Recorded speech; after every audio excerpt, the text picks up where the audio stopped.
परम पूज्य बापू के चरणों में मैं साष्टांग प्रणाम समर्पित करता हूं और उन्होंने आज मातृदेवो भवः पितृदेवो भवः इस महान संदेश को वैलेंटाइन डे के विरुद्ध खड़े होने के लिए हमारे संतों को यहां पर आमंत्रित किया है और कोई मामूली संत यहां नहीं उपस्थित हैं।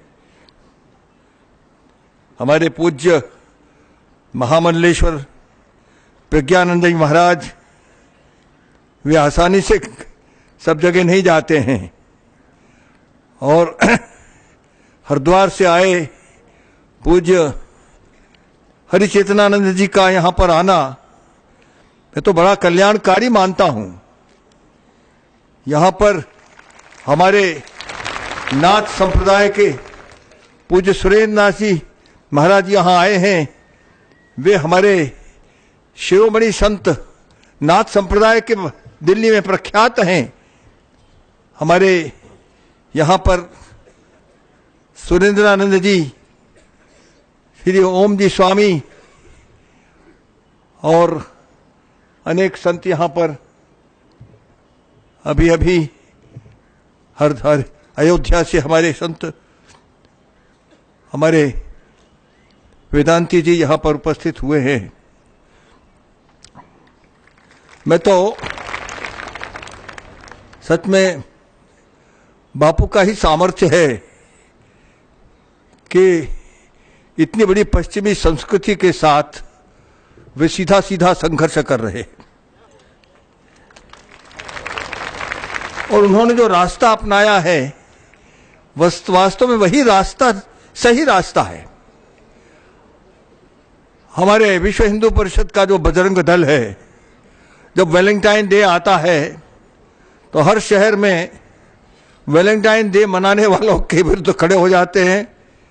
कई बार हाथापाई होने लगती है और हाथापाई से उनको बदनाम करने की कोशिश की जाती है कि आधुनिक सभ्यता के और अंध परंपरा ले जाने वाले ऐसे हमारे बजरंग दल के लोग, उनको बदनाम किया जाता है सारे भारत में कि जैसे कि इस देश को पीछे ले जा रहे हैं।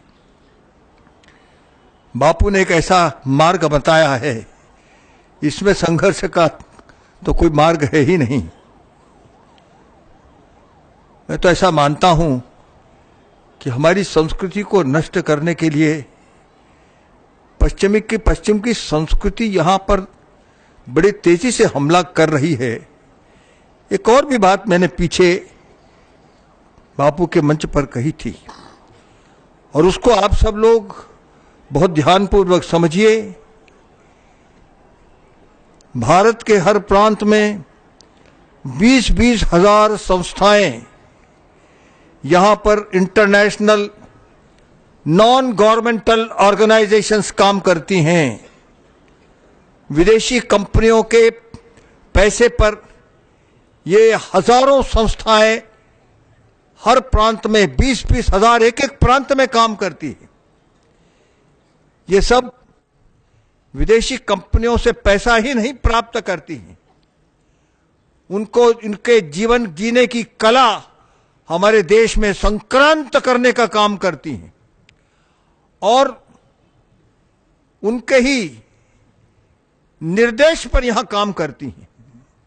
ये मैं सत्य बोल रहा हूं आपको। 20-20 हजार संस्थाएं विदेश की कंपनियां पर पैसा लेकर काम करने वाली। मैंने पीछे बताया था कि एक अणुकेंद्र हमारे देश के भीतर इसको प्रारंभ करना था।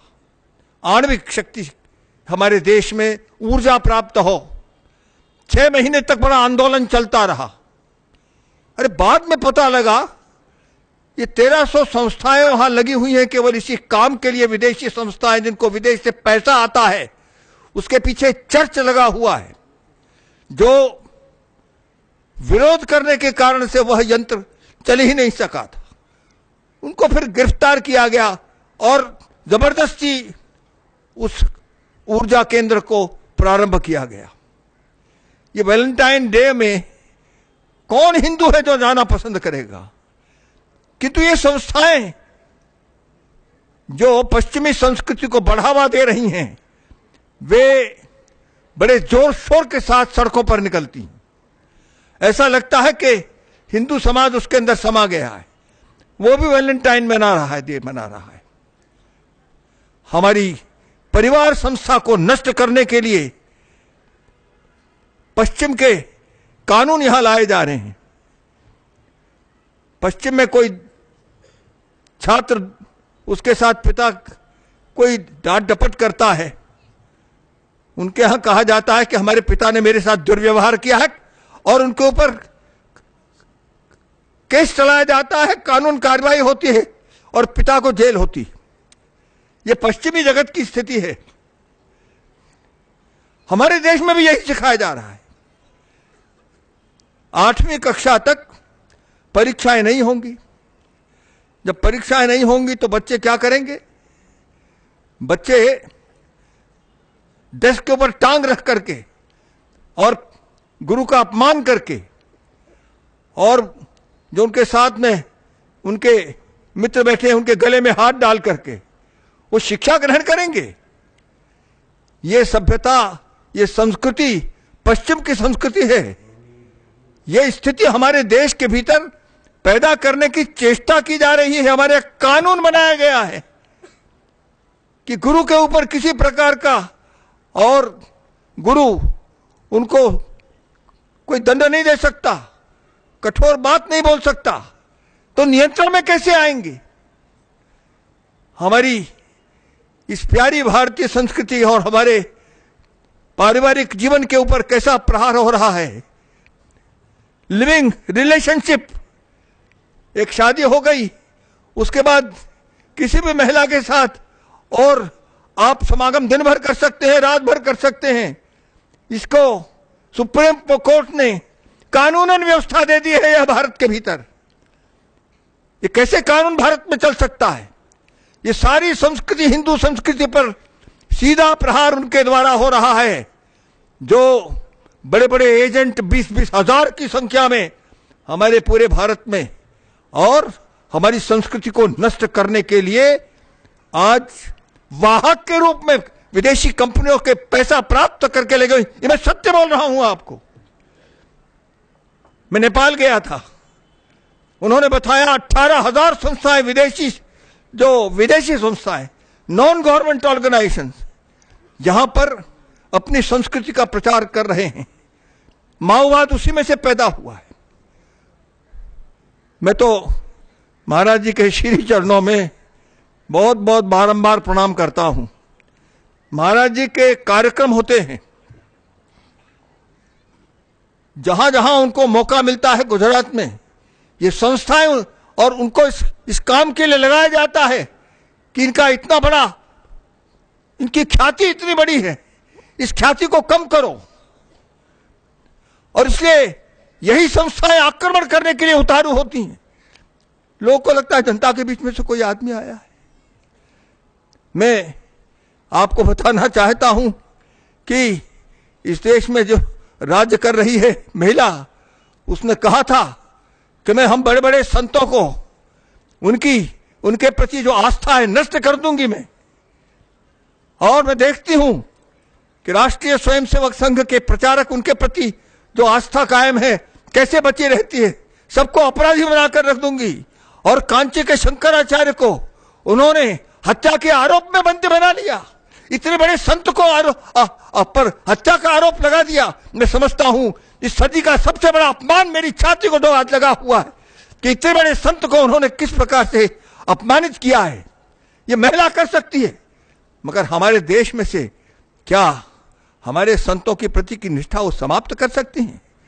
हमारे संतों के प्रति निष्ठा समाप्त करने पर लगी हैं, हमारी परिवार संस्था को समाप्त करने पर लगी हैं।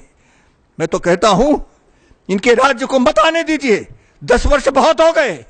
अब अगर राज्य आया तो फिर हिंदू समाज अपनी रक्षा करने में समर्थ नहीं होगा।